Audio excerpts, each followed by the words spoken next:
Alors que je me baladais seul pour explorer de vieilles ruines médiévales perdues en pleine forêt en me disant que ça pourrait faire l'objet d'une bonne vidéo, j'ai fini par remarquer un détail en levant la tête. Le ciel était illuminé par une pleine lune d'une lueur éclatante. Rapidement, j'ai été envahi par une inquiétude inexplicable en me remémorant toutes ces légendes et superstitions qui ont bercé mon enfance. Ces histoires d'hommes maudits capables de se transformer en bêtes sanguinaires chaque soir de pleine lune. Mais tout ça, c'est rien que des contes pour effrayer les enfants, pas vrai?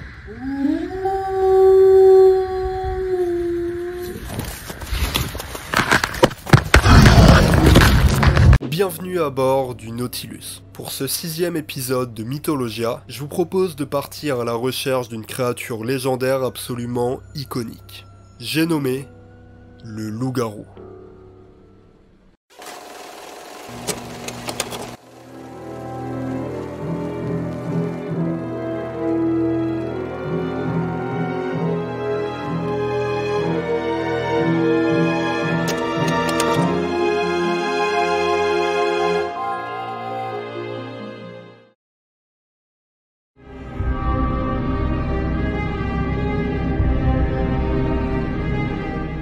Le loup-garou, aussi appelé lycanthrope, est un être humain qui aurait la capacité de se transformer en loup. Bon d'ailleurs, si on traduit ça du grec ancien, lycan signifie loup, tandis que trope signifie homme.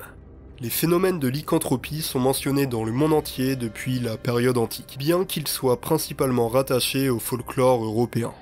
Selon la légende, l'être humain touché par la lycanthropie se métamorphoserait en loup assoiffé de sang à chaque pleine lune. Suite à une transformation d'une violence extrême, ce dernier hériterait des aptitudes du loup comme la vitesse, la férocité et l'agilité, tout en conservant l'intelligence, la parole et la capacité à marcher sur deux pattes de l'être humain. Le tout dans une version sous stéroïdes affamée avec une taille et une musculature démesurées.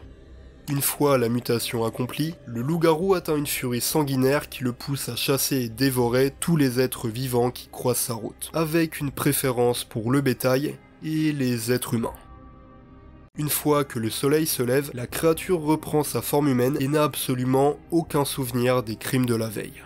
Ça, c'est la description du loup-garou que vous connaissez tous, mais il faut savoir qu'elle évolue sensiblement selon les époques et les cultures. Bon, déjà un élément qui revient très souvent, c'est le fait que la personne atteinte de lycanthropie l'est totalement à son insu. Selon les différentes versions, la lycanthropie pourrait être héréditaire, venir d'une malédiction lancée par les forces démoniaques, ou encore se manifester suite à une morsure de loup-garou. Et il est temps pour la première petite anecdote. En faisant quelques recherches, il est assez simple de trouver des rituels d'invocation pour se transformer en loup-garou. Et parmi les conseils du chef, il y a par exemple le fait de dormir nu dans un endroit fréquenté par un loup, comme une forêt ou une caverne, de boire de l'eau de pluie accumulée dans une empreinte de loup, ou encore tout simplement de porter une peau de loup. Et ça, c'est pas sans rappeler la légende amérindienne des skinwalkers, dont j'ai déjà parlé allègrement dans un précédent épisode de Mythologia.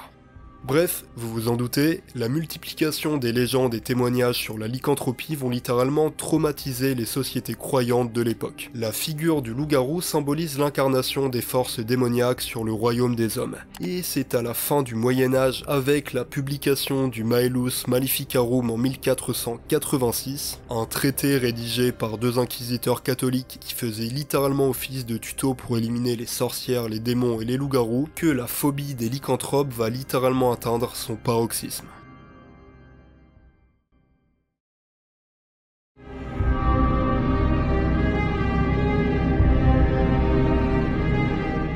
Progressivement, les légendes de loup-garou vont prendre une place absolument centrale dans un Moyen-Âge façonné par les croyances et les superstitions. À mesure que les témoignages de massacres de bétail se multiplient et que les corps de pauvres innocents sont retrouvés déchiquetés dans tout le royaume de France, les villageois vont progressivement éviter les forêts et vont se barricader dans leurs modestes cahutes chaque soir de pleine lune. Et le point culminant de cette hystérie générale va être atteint avec le cas du tristement célèbre Gilles Garnier. Retour en 1572 aux abords du petit village de Dole dans le Jura. À seulement quelques mois d'intervalle, deux jeunes enfants sont retrouvés morts aux abords de la forêt avec des marques d'agression d'une extrême violence dont certaines parties du corps ayant été littéralement dévorées. Les témoins oculaires affirmeront avoir aperçu un loup bipède prendre la fuite sur les lieux du crime. Les autorités religieuses du comté de Bourgogne vont prendre la situation en main, en placardant des affiches qui invitent à traquer le monstrueux loup-garou à l'origine de ces actes. En raison de son mode de vie d'ermite reclus dans les bois et de sa pilosité anormalement développée, Gilles Garnier est le coupable tout trouvé. Le 18 janvier 1574, Gilles Garnier est appréhendé, jugé en procès pour lycanthropie et brûlé sur place publique, sans qu'on ait réellement les preuves de son implication dans ces crimes. En fait, au même titre que pour les chasses aux sorcières qui vont faire fureur dans toute l'Europe à cette même période, un nombre colossal d'innocents vont être victimes de la paranoïa collective liée à la lycanthropie. Ah, bah c'est tout simplement une hallucination collective. Et il est temps pour la deuxième petite anecdote. En faisant mes recherches, j'ai déniché quelques tips qui permettent de reconnaître un loup-garou. Sous leur forme humaine, les lycanthropes seraient dotés de caractéristiques physiques bien spécifiques. Alors déjà, l'élément le plus visible, c'est que le lycanthrope va avoir une très forte pilosité. Et il y en a même certains qui disent que sous leur forme humaine, les lycanthropes auraient la paume des mains poilue. Ils ont également un nez allongé semblable à un museau de canidé, ou encore des ongles rongés et rougeâtres. Donc ça c'est pour les éléments physiques, mais il faut savoir que le lycanthrope serait également quelqu'un qui porte un air triste et dépressif, et qui refuserait d'aller à l'église en vivant dans le péché. Une fois démasqué, le lycanthrope peut être incarcéré dans une cage métallique bien résistante afin qu'il se transforme à la prochaine pleine lune pour prouver sa culpabilité. Sous forme de bête, le loup-garou peut être anéanti en étant brûlé ou transpercé par une dague ou encore par une balle en argent en plein dans le cœur. Certains hommes d'église protégés par la grâce divine pourraient également tenter d'exorciser les lycanthropes avec un crucifix et de l'eau bénite pour tenter de rompre la malédiction, à ses risques et périls.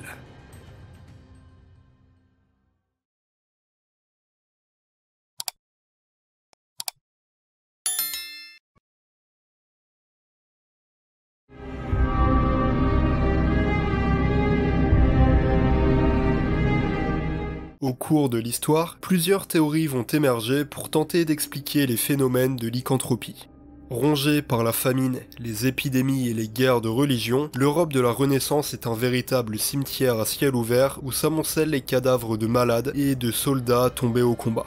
Attirés par les charognes, les loups vont progressivement se rapprocher des villages et certains individus malades et affamés n'hésiteront pas à s'attaquer directement aux villageois. Selon l'historien spécialiste des attaques de loups en France Jean-Marc Morisseau, que j'ai d'ailleurs eu la chance d'avoir comme enseignant à la fac, c'est plus de 12 000 attaques de loups qui sont recensées en France, dont près de 30% d'entre elles par des loups enragés. Il est donc évident que face à cette dure réalité, le loup soit devenu un animal diabolisé qui a permis d'alimenter l'imaginaire collectif. Une autre thèse complémentaire à celle-ci, c'est le fait que la lycanthropie, qui était autrefois perçue comme une capacité de métamorphose surnaturelle, a peu à peu été appréhendée comme un véritable trouble mental d'ordre médical. C'est ce qu'on appelle aujourd'hui la lycanthropie clinique. Au XVIe siècle, le médecin hollandais Jean Weyer, qui était fermement opposé aux thèses surnaturelles, décrit la lycanthropie comme une maladie mentale qui pousse les malades à croire qu'ils sont capables de se transformer en loup, jusqu'à agir comme tels. What happens when you have a rage? Your mind goes blank. You think about nothing but getting revenge on the people that have hurt you. You lash out and do violent things. It's very hurtful, and afterwards you may be incredibly tired and basically depressed. La lycanthropie clinique toucherait principalement les faibles d'esprit et les dépressifs en quête de sens dans leur vie. Et bien évidemment, vivre à une époque extrêmement superstitieuse où les attaques de loups et les légendes occultes sont monnaie courante n'a fait que renforcer leur folie. Et aujourd'hui, la lycanthropie clinique est une pathologie mentale reconnue par les psychiatres. Un dernier élément qui me tient vraiment à cœur et que j'aimerais évoquer, c'est le fait d'appréhender le loup-garou non pas comme un monstre métamorphe, mais bien comme un cryptide, à savoir une espèce animale qui n'est pas reconnue par la science, mais qui fait l'objet de nombreuses observations et témoignages, les plus connus étant le Bigfoot ou encore le monstre du Loch Ness. Selon certains, le loup-garou serait donc un véritable animal sauvage à dissocier du lycanthrope, étant donné que le lycanthrope implique la transformation physique d'un être humain. C'est notamment ce que tente de prouver le français Morgan Priest sur sa chaîne YouTube Loup-garou France, en réalisant des reportages dans les forêts françaises et en récoltant des centaines de témoignages sur la créature. Libre à chacun de se faire son propre avis. Mais pour ceux qui voudraient creuser cette hypothèse, je vous laisse le lien de la chaîne de Morgan directement dans la description.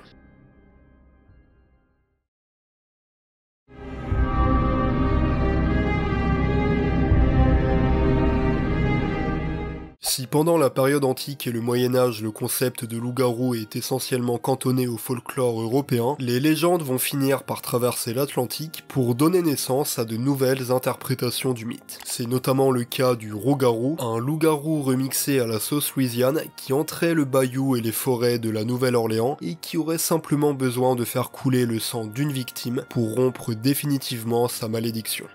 Quoi qu'il en soit, les légendes sur la lycanthropie représentent une inspiration sans fin pour Hollywood. Et c'est en 1941 que le studio Universal Pictures produit The Wolfman, l'un des premiers films à mettre la bête en lumière. Mais à la louche, je me dois quand même de mentionner Van Helsing, Underworld ou encore Twilight qui vont populariser la lutte acharnée entre vampires et loups-garous.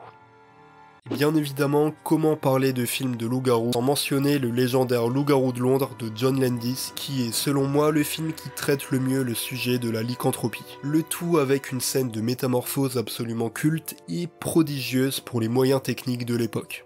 Si on fait un tour du côté des jeux vidéo, on note une bonne diversité de jeux consacrés à la bête. Et comme je peux pas m'empêcher de citer The Witcher dès que l'occasion se présente, je suis obligé de faire référence aux livres et aux jeux vidéo qui grouillent d'arcs narratifs et de missions entièrement dédiées à la créature. Enfin, comment parler de loup-garou sans faire référence au jeu du même nom où les villageois doivent mener une enquête pour démasquer l'impitoyable lycanthrope qui décime la population. Bref, avec ses origines anciennes et fondées sur des éléments de vérité, le loup-garou continue de trouver écho au XXIe siècle. Et la prochaine fois que vous vous apprêterez à mettre le nez dehors un soir de pleine lune, soyez attentifs aux yeux qui vous observent dans les bois.